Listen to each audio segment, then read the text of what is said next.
Is it just me? Or is it getting crazier out there?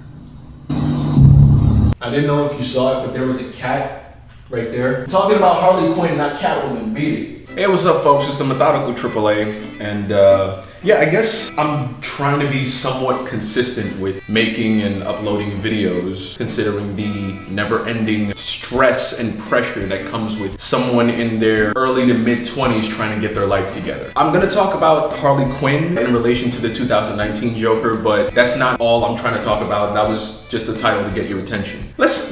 All right, so I have feelings on the 2019 version of Joker. Let me just get this out the way. I feel the overall film is fine. However, I think everybody's on the same page when it comes to Joaquin Phoenix's performance as Arthur Fleck / the Joker. Joaquin, if the film did not have Joaquin Phoenix, all right, you can't actually imagine this film without Joaquin Phoenix's performance as Arthur Fleck / the Joker, because he is so good. Now, see, I don't really care about the Oscars, but you know, when they get it right, they get it right. But they would have to be stupid not to nominate him. Even though they, like, you know, some comic book movies have excellent performances, you know, they get overlooked by the Oscars. Comic book movies in many circles aren't seen as real films. I guess that didn't stop them from giving the Oscar to Heath Ledger. But that's besides the point, except not really besides the point, considering it's the same character, but different interpretation. But my point is, this isn't just some indie film that they can ignore. Like, literally everybody's talking about it. I only bring that up to say I'm kind of interested to see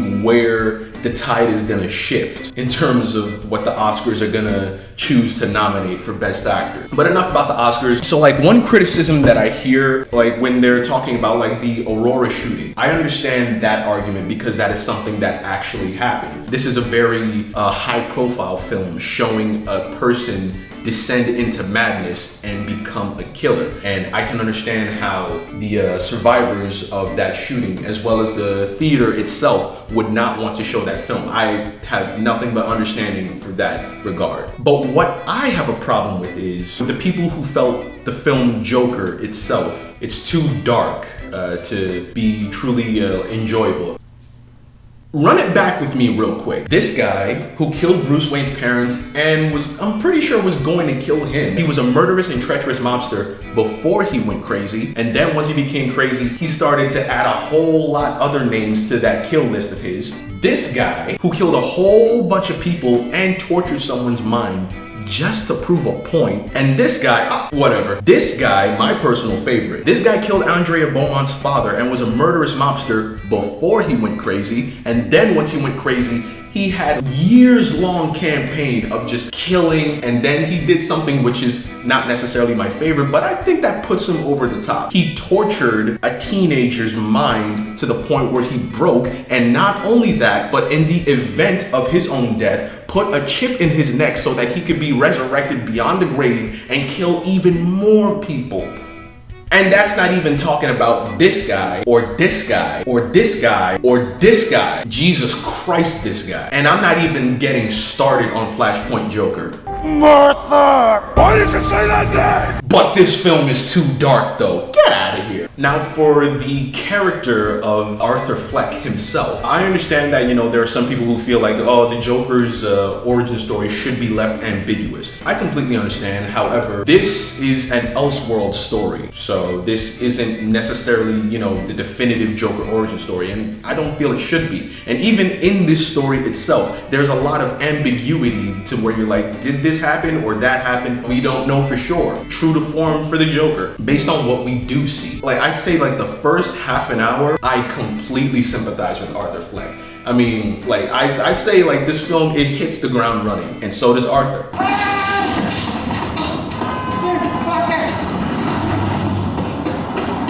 There are two things that I really felt were cemented well in this film was Arthur's loneliness. Now, see, I'm not trying to get like all sad and, you know, sentimental on you, but I understand loneliness. I feel, you know, by myself a lot, and the way it visually conveys that, it's perfect. Like, I immediately empathize with him. Now, I'm not saying that I have the same mental issues that he's going through, no, but just in terms of being like completely by himself, well, not completely by himself, he has his mom, and that's a whole different can of worms. Jesus Christ. When he's just like on the bus. Let me just say this right now. Taking public transportation is miserable. It just is. And his face while he's on the bus, that is perfect. That is exactly what I do on the bus. Everybody else is like on the same wavelength. Like the lady who asked Arthur to stop bothering her kid. But even then, it's Gotham City. You know, you don't necessarily want an adult man interacting with your kid in Gotham City. That's an understandable reaction on her part. But my point is back to Arthur Fleck. You know, when he's walking home, like walking up the steps, like the dude just looks so weary and worn out, and it just hit me on a personal level. And I was like, I get you.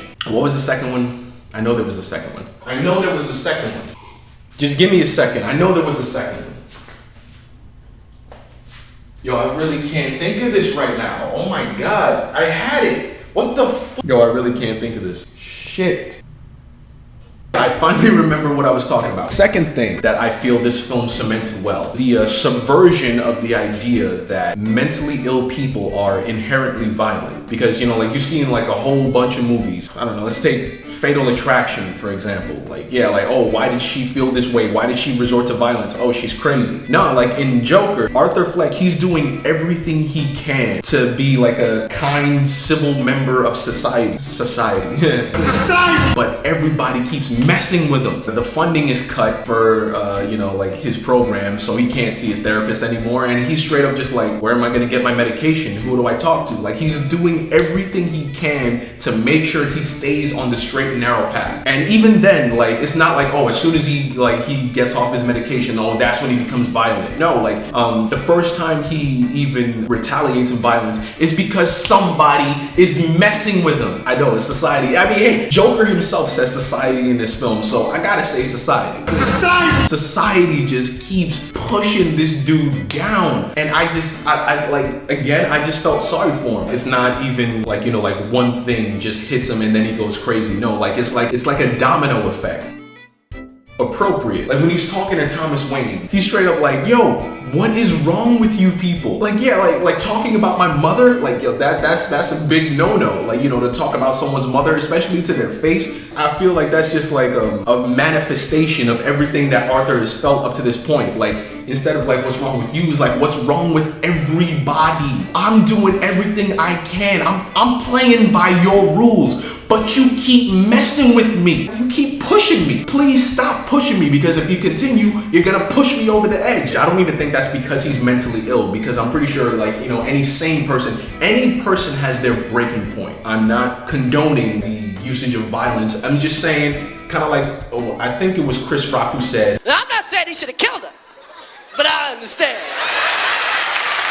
Also, I just want to talk shit about YouTube and its recommendation system real quick. I think it was like either a couple weeks or a month before I even saw Joker, like before the film even came out in theaters. They put this in my recommendations. They spoiled the fact that Joker killed Robert De Niro's character. I kind of anticipated that would happen, like, and even in the film itself, like, you know, it's kind of telegraphed that he's eventually going to kill Robert De Niro's character. But earlier in the film, it's established that Arthur is planning to kill himself. If I did not have prior knowledge that he was going to instead kill Robert De Niro's character, I probably would have been more on edge, even though, like, in the scene itself, it was becoming more telegraphed that he was instead going to shoot Robert De Niro's character. I would have been able to see that progression play out in real time, instead of having prior knowledge that he was eventually going to change his mind and kill Robert De Niro thanks to YouTube and its stupid recommendation system. And it's so stupid because it's not even like a couple weeks ago or a month ago I was heavily searching up Joker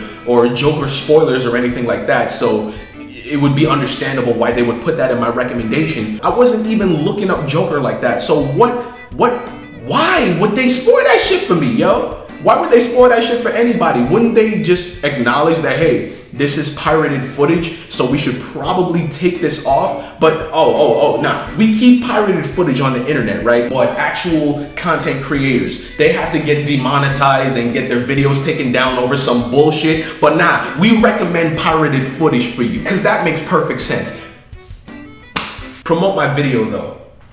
Another thing that I want to talk about. Yeah, like when the like towards the end of the film, when the Joker riots are happening, and then I see Zorro the Gay Blade, and I was like, strap in folks, they're gonna kill Batman's parents again. And honestly, I wouldn't have a problem with that. My problem is, we didn't need to see it this time. We saw it in Batman 1989. We saw it in Batman Forever. We saw it in Batman Begins. We saw it in Batman v Superman. And I haven't watched Gotham, but I'm pretty sure they showed it. I'm pretty sure we could have just seen like, you know, like them walking out of the movie theater like, oh, everybody stay close, stay close. And then like, you know, they walk into the alley and then we just see, I assume to be Joe Chill in, you know, the Joker mask, just look at them and then walk towards them. We know Batman, we can connect the dots. And then later on in the film when Joker's in Arkham laughing like, oh yeah, I just thought of a funny joke. And then we see Bruce standing over his parents. At best, that's what we could see. Of course, concerning what I'm going to be talking about soon, I guess it's kind of a hypocritical statement, but I'll get to that. Now,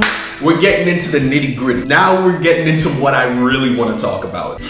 Sophie Dumond. I guess that's how you pronounce her last name. They don't actually say her last name. I don't even think they say her name in the film. They just show it like credits. I mean, we recognize the actress, so it's fine, but Sophie. Okay. All right, so going into this film, I had prior knowledge that Sophie, played by Zazie, but yeah, I had prior knowledge that Sophie was going to be a love interest for Arthur. I was like, I don't see that happening. It's sad that this is a reality, but looks play a large part into why we would find a person attractive. I just did not see her attraction to him. And even in this film, when apparently, you know, they get together at some point, I was like, I don't buy this, which led me to two theories. One, either she's crazy too, I'll get to that, or two, this is all in Arthur's head. It all started like after he killed those dudes on the subway, and then he went to Sophie's place and just like, I was like, no, not to bring race into it, but you cannot bring your lanky white ass into a black woman's place with clown makeup on in Gotham City and have her smash you like that, because I assumed that was what we're led to believe, that they eventually smashed. I did not buy that for a second. After that comedy club fiasco, oh shit. Yo, I tell you this, I know everybody says, oh my God, cringe. No, I was legit cringing. I could not look at the screen. I couldn't. I had to have my eyelashes obscure my vision so I would not be able to, because I obviously at that point I was, you know, definitely hooked onto Arthur's character, and I did not want to see him fail because I understood where he was coming from, but at the same time I'm like, yo, don't do this, I can't look, oh shit. But apparently Sophie's in the audience loving it. I was like, you are not real. But yeah, like when the two are walking and you know, like she says, oh yeah, I think that guy who killed those three guys is a hero. And I was like, nah, you are totally in his head, because he is validating his actions. Yeah, like when his mom is in the hospital and she's there, but like by that point I was just starting to like analyze the scenes with Sophie, and I was like, she's not actually affecting the plot in any way. You could cut her out of all of this shit and the film would play exactly the same, which reinforced my idea that she was all in his head. The twist comes that she was all in his head because, you know, she's, all right, that was stupid. Why would she leave her door unlocked in Gotham City? You leave your door unlocked in Gotham City, the Joker will sit on your couch. That is something that would happen. Most of his interactions with her were just in his head. And I was feeling like, oh yeah, I'm the big man. I called the twist. Yeah.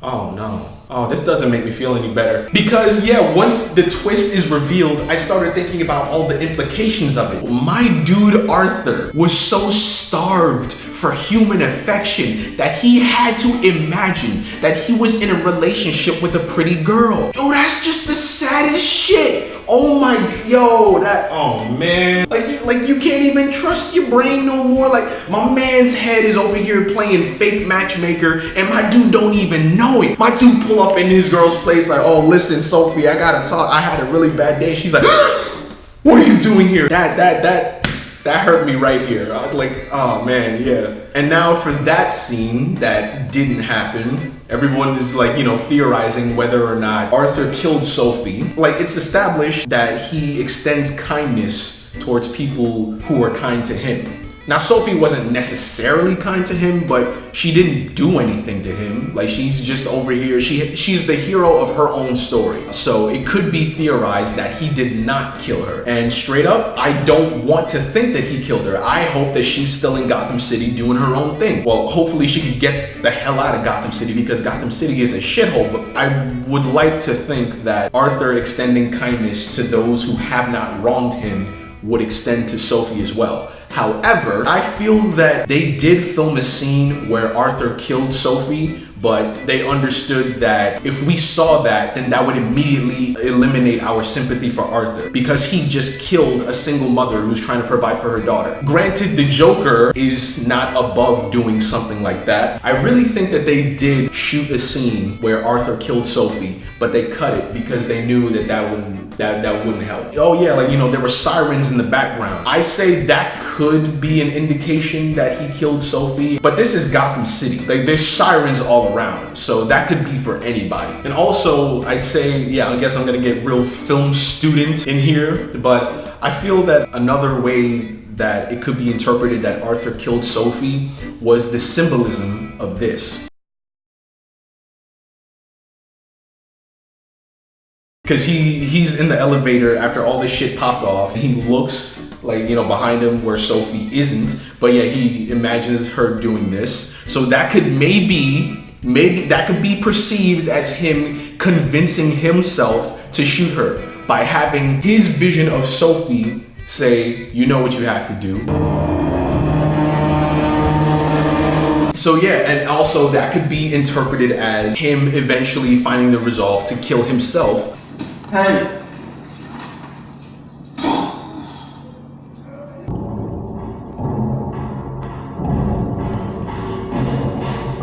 I guess that's one good thing about Joker. It could be interpreted in so many different ways, true to form for the Joker. But now for the title of this video, how I feel Harley Quinn could have potentially been put into Joker 2019. All right, now let me just say this right now. I'm not talking about bringing in Harley and Quinzel into this version of the Joker. Because I don't want that. All right, first off, I just don't like the character of Harley Quinn. I just don't. I know I pissed off somebody, but I don't like the character of Harley Quinn, because all she is just Joker's girlfriend. And I know there are stories of her doing her own thing, but what always happens, she eventually, some way, shape, or form, always comes right back to the Joker, and that's bullshit. In the episode Mad Love, everybody loves that episode, and I don't love it. I don't even like it. I understand people, they can't choose who they fall in love with. I'm just saying, wasn't Harleen Quinzel's entire job to point out the bullshit in Joker's logic and try to rehabilitate him? Logically speaking, the worst case scenario for her should not have been her falling for the Joker. The worst case scenario for her should have been she failed to rehabilitate the Joker. Actually, that's not true. The worst case scenario would be she failed to rehabilitate the Joker and Joker eventually broke out and killed her. Kind of like the film. But yeah, and I know this is a depiction of an abusive relationship, and I'm not trying to say that I know the most about abusive relationships, but I'm just saying, like, the character of Harley Quinn, she always eventually comes back to the Joker, and it's just, I just don't like it. I feel maybe the character of Harley Quinn would have worked better if it wasn't someone whose job it was to rehabilitate the Joker, or rather, like, Harleen Quinzel was a janitor or something. Not to talk shit about custodial workers or anything like that, but I'm just saying, I feel that story of Harley Quinn falling in love with the Joker and being infatuated with him would have worked better if she wasn't a character who had the understanding and the training and the preparation of someone whose job it was to rehabilitate the Joker. I haven't read it, but apparently, like, there's some tie-in comic for Mad Love that show that, oh, Harleen Quinzel, she cheated her way to the top, therefore she never actually had the skills necessary to understand the Joker and try to rehabilitate him. that is bullshit to me. Because you know what that is? That's cleanup. Because somebody knew that they made a mess with Mad Love. That's like why I don't like the expanded universe of Star Wars. Because I should not need supplemental material to help explain the story in question. But I know that's a long rant, but I don't like Harley Quinn. That said, perhaps a version could have been put in this film. A version that would be Sophie. Now hear me out. This is not some sort of a fix-it fanfic, which I hate, by the way, because fix-it fanfics is like, oh, I need to fix this because I don't like how the story played out. I don't know if I explained it, but I have no problem with how Joker 19 turned out. I don't. It's just like an idea that I can't get out of my head. I'll just say this right now. The way I structured this story in my head, it's not exactly the story of Arthur Fleck losing his mind and turning into the Joker. It's more of Arthur Fleck doing his thing and becoming the Joker, and Sophie doing her thing and eventually becoming Harley Quinn, and them somewhat doing it together, which I know does not necessarily make sense considering that Arthur Fleck's descent into becoming the Joker, him losing his perception of Sophie was one of the things that helped him become the Joker. And I understand that the story would not necessarily play out that way, but it's just a story that I can't get out of my head and I just want to share it with you. So let's start. Arthur and Sophie's first interaction stays exactly the same, and I actually really like that scene. I do. Arthur's coming home from work and then he goes into his apartment, but before he steps in, social service workers have come to take Sophie's daughter away from her. Why, you might ask? I'm gonna take a page out of one of Zazzy's other roles. I really hope I'm not mispronouncing her name because I have a name that's kind of difficult to pronounce and I hate when people mispronounce my name, so I hope I'm not mispronouncing her name. But my point is, I'll take a page out of an episode of Atlanta where Zazzy's character, Vanessa, she smokes weed one night and then she forgot that there was a drug test at her job the next day. You smoke? Yes. But I am allowed to smoke. But weed is for people who aren't going anywhere, though. It's like for losers. Remember. And despite all the hilarious shenanigans of trying to evade the truth, she ends up getting fired from her job. Ooh, you are loud. It's all in your hair. Let's take that and put that for Sophie. Yeah, she got fired from her job. She's still looking for work, but ultimately, she's not able to make ends meet. Social service workers come to take her daughter away from her because, this isn't an environment that's conducive to raising a child or some shit like that. Sophie, she's like, I'm sorry, I'm doing the best I can. Please don't take my daughter away from me. It would be a real tearjerker. The daughter's crying. Arthur sees all of this. Is it just me, or is it getting crazier out there?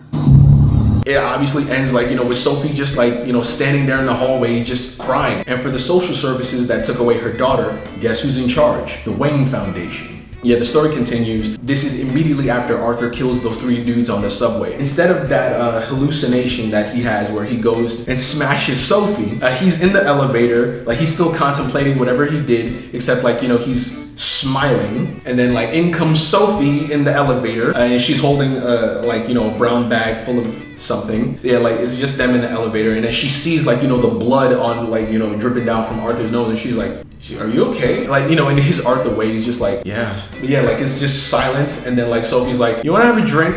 I need a drinking buddy. Bottom line, yeah, they both go to Sophie's apartment. They don't smash.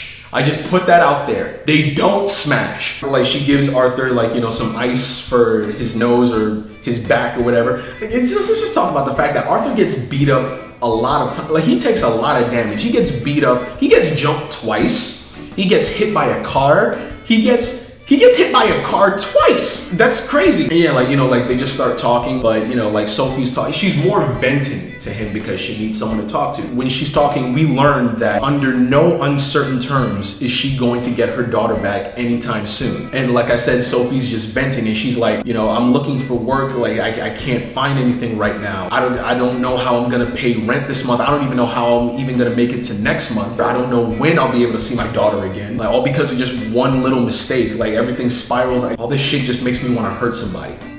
Yeah, the conversation ends. Arthur and Sophie have somewhat of more of an understanding of each other. And obviously, in my head, I'm making Sophie much more of a vengeful version of Harley Quinn. All right, so and then like the film, like it continues as it does. I don't really want to. I mean, it's not like Sophie has anything better to do, so I guess she could go to the comedy club where Arthur is, except this is not a hallucination, so she just keeps it real with him. She's like, you kind of bombed. Both of them are actually there, and they see like the poster of the guy who killed those 3 guys on the subway. I don't think she'd go as far as to say that the guy who did it is a hero, but she's like, so those guys just got a taste of what people out here get every day, so it doesn't really matter to me. When Arthur is, he evades the riot and goes to see Thomas Wayne, I don't know if this is considered out of character or not, because we don't really even know much about Sophie herself. So honestly, you can make any story you want. Sophie, like, she's, becoming more radical. Like I said, the Wayne Foundation took away her daughter, so she's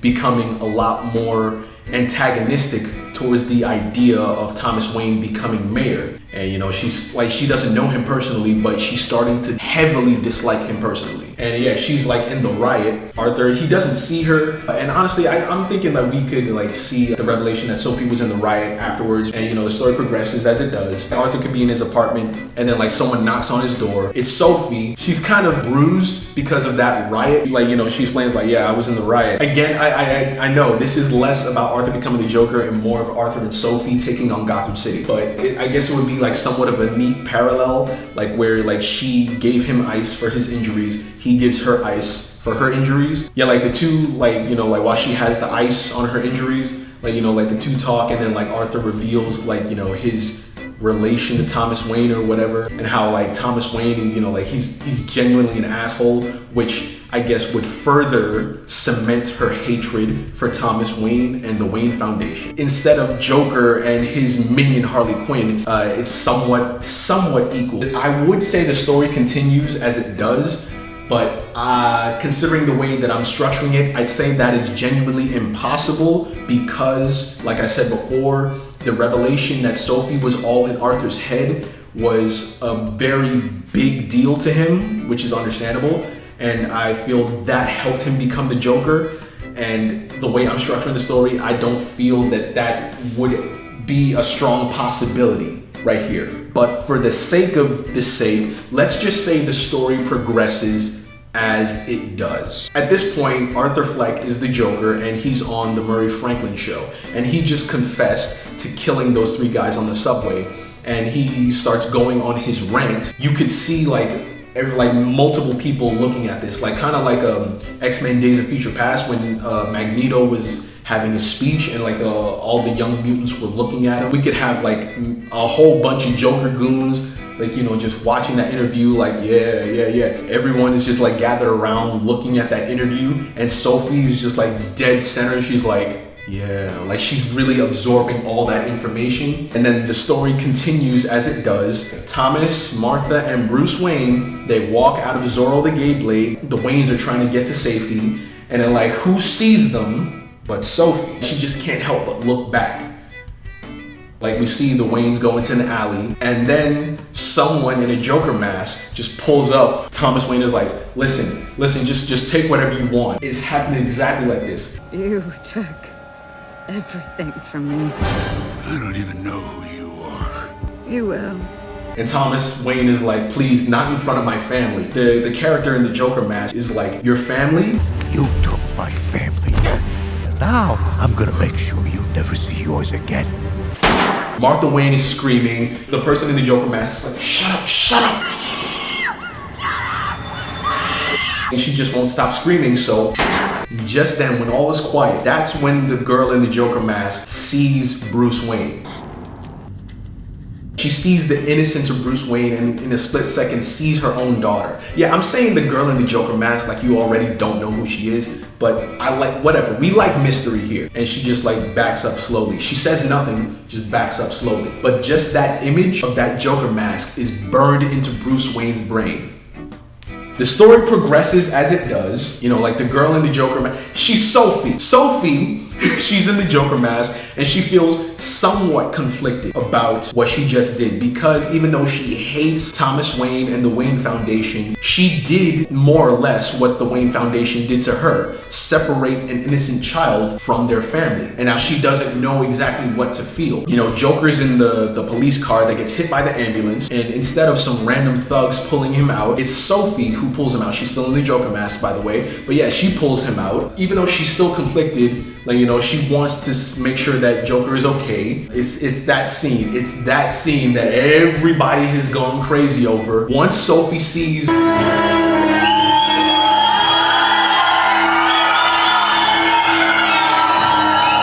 that's when she's like, yeah, this is what it's about. That's why I did it. And then like, yeah, she takes off her mask, and then like before like Joker turns to his minions, like he looks at Sophie one time and just gives her like the evil shit-eating grin. And then he turns to his minions like, yes. I know it's like we're like at the tail end, but yeah, the story continues as it does.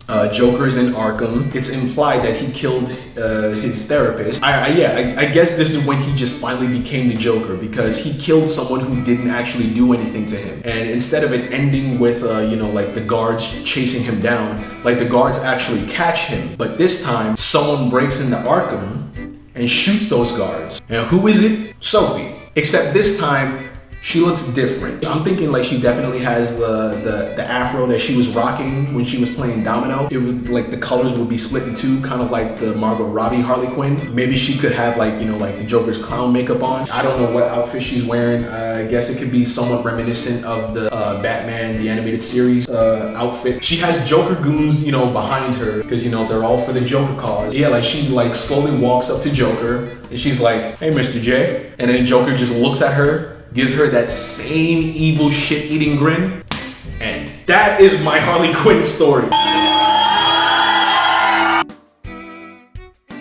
It makes perfect sense if you don't think about it. I know. It kind of went off the rails, but I like the characters in this film, even though I feel that Sophie was wasted, maybe literally. But at the same time, I do like the fact that she wasn't really in Arthur's life like that, because she was the hero of her own story. And I just wanted to like maybe make a story where both those stories intertwine into one. I've been somewhat consistent with videos. Let's hope I maintained it. You know what? I think I just jinxed it. I just jinxed it because I just said, oh yeah, let's hope I remain consistent. That's exactly what I said last time. That's exactly what I said last time. And then I uploaded a video like 6 months later when I said, yo, I don't know when I'm gonna upload a video, like give me another 6 months. And then like what? A couple weeks later, I was like, oh, here's another video. And then a couple weeks later, oh, here's another video. To be safe, I'm just saying to be safe, let's say another 6 months. I'm the Methodical AAA. And peace.